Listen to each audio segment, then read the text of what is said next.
Hi everyone, welcome back to Tank Zone. Previously on Tank Zone, we already talked about the best and most popular World War II board games. But what if you do not have an opponent to play the game with? No worries, in this case, there is solution. Today we will take a look at the 15 best World War II Solitaire board games, including 3 tank games as well, and some of them will be vintage ones. So let's start. Number 15, Raid on Saint-Nazaire.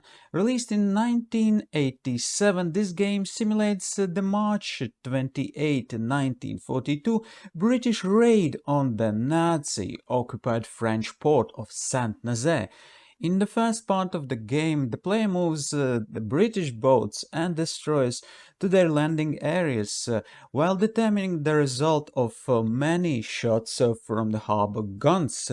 Upon landing, the remaining forces tried to reach submarine docks, ships, supply tanks, and destroy them. The German guards are handled by game system and arrive via random draw and placement, and move by most direct route to the nearest British commando. As the game progresses, the German units get tougher and better organized. The game ends when either all British units are killed or either they score the game targets. Ambush. Released in 1987, Ambush is another vintage solitary game of combat, adventure, and heroism in World War II France. Ambush gives the player control of an American squad faced with a variety of missions against ever-changing hidden German forces.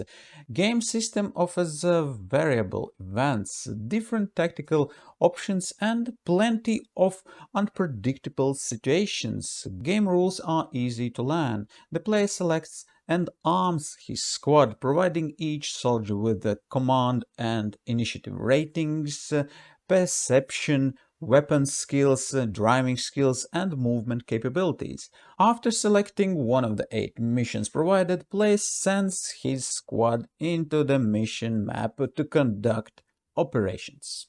Stalingrad, Inferno on the Volga. Released in 2018, game recreates one of the most epic battles of World War II. Game has 4 different game modes, including one solo version where Germans play versus Soviets, and this game can be played up to 3 players as well. Cool feature in this game is the map, which is generated from highly detailed recon photographs and depicts the battle area in extreme detail as it was in 1942. Units have regiment size for Germans and brigade and divisions for the Soviets. The unit wooden blocks provide great fog of war, and card-driven system determines historical events and creates surprises in the battle. The Barbarossa campaign. Released in 2010, it is absolutely solitary game. It is made only for one player to play. As the game suggests, the game is about the Barbarossa campaign on the Eastern Front. It is a solitary game featuring a dynamic game engine where you must attempt to collapse the Soviet Union against all odds, directing your Panzer thrust eastwards or offering fanatical resistance as a Red Army pushes relentlessly back. Each scenario is approximately 35 minutes long, but full campaign game takes approximately 3 to 4 hours to complete. An impressive bunch of the possibilities is offered in the Barbarossa campaign, where there are myriad of historical what-ifs to play out for yourself. Fields of Fire. This game is released in 2008. Fields of Fire is a solitary game of commanding a rifle company between World War II and the present days. There are 2 decks used to play. The terrain deck is based on a specific region and is used to build a map for various missions your company must perform. The action deck serves many purposes in controlling command and control and various activity attempts. Units represents headquarters, squads, weapon teams, forward observers, individual vehicles, and even helicopters. This game is based on three actual campaigns experienced by units of the 9th U.S. Infantry Regiment in the World War II, Korea, and Vietnam. I just want to remind you that some of these games are available on Amazon, and if you really want to get any of those games and at the same time support Tank Zone, you can do that with these by using affiliate links that are provided in the description. But now we will continue with Warfighter, the World War II tactical combat card game released in 2016. Warfighter is a card game for 1 to 6 players. You play cooperatively or alone against the game system to complete World War II squad level combat missions. The core game and 4 expansions provide you with all the cards you need to play as American, British or German in post-D-Day Europe. Game system creates an incredibly deep narrative with every attack. As you eliminate soldiers, you gain experience to reinforce your action cards, play support cards, and activate special skills.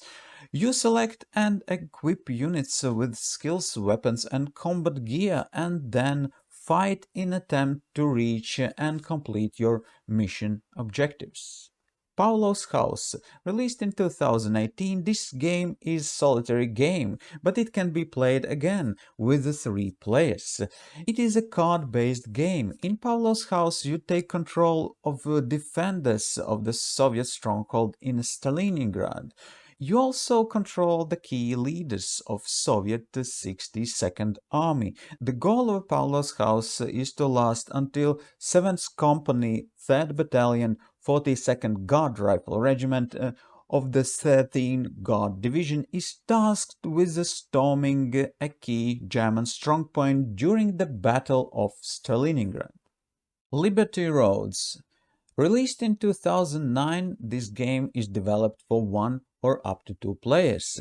It is division-sized game about World War II campaign of France from D-Day to the March 1945. The game map covers all the operation theaters from Brest to Rotterdam and Toulon. Basic rules covers movement, combat, supply, and allows play of introduction scenario Cobra that takes up to 2 hours to play. However, advanced rules deal mainly with airborne drops and landings. The D-Day scenario takes up to 8 hours to complete, and campaign scenario may take up to 20 hours. Warfighter, the World War II Pacific, game released in 2019.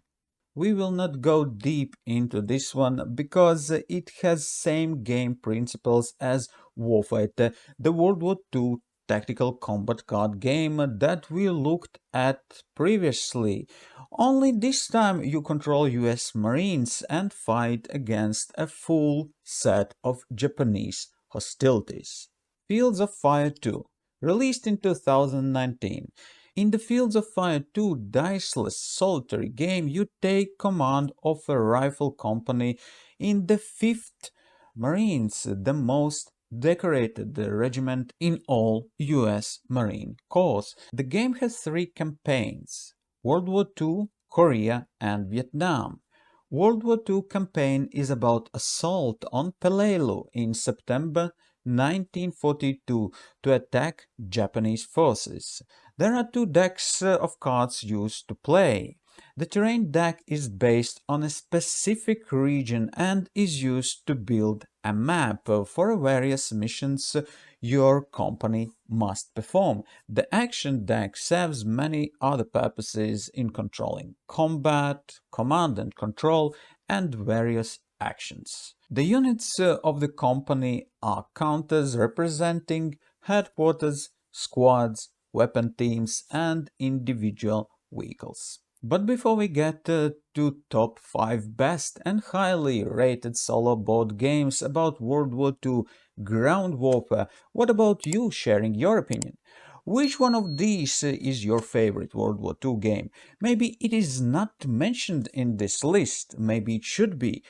Do not forget to subscribe, because in following episodes we will take a look at the best Navy and best aviation war board games as well. And if you like this video, give it a like to help it reach more audience. But now let's continue with number 5, D-Day at Tarawa.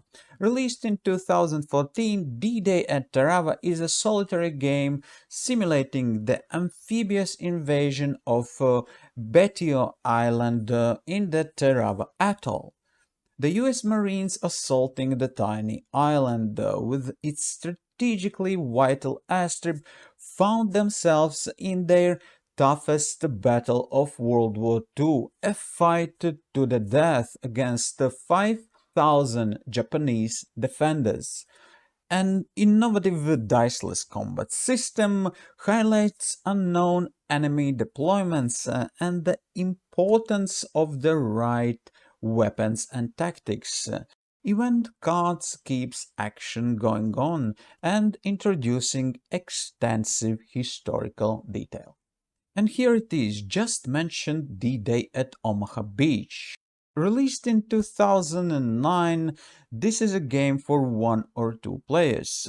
The player controls the US forces landing along the 5-mile stretch of legendary Omaha Beach on D-Day. The game covers the entire first day at a time scale that varies from 15 minutes to 30 minutes per turn. Units have company size and include assault infantry, engineers, and amphibious tanks. The game system controls the hidden German defenders, revealing them and their reserves as the American forces of the first landing wave make their way up to the beach. Conflict of Heroes Eastern Front. Solitary expansion. Released in 2015, it is a solitary expansion for Conflict of Heroes Awakening the Bear. In the Conflict of Heroes solo system, player must make a unit spend check after every action. Each fight has its own mission track. The mission track is a series of events that are triggered if mission marker lands on the event space. Certain orders advance the mission marker 1, 2, or 3 spaces, so the game is different each and every time you play it. The firefight ends immediately when the mission marker lands or passes the last space of the mission track. Enemy Action Ardenes. Game released in 2015. It is a solitary game, but it can be played by 2 players as well. The game is about the German offensive against the Western Allies in December 1942, the Battle of the Bulge. Each player controls either German or Ally side.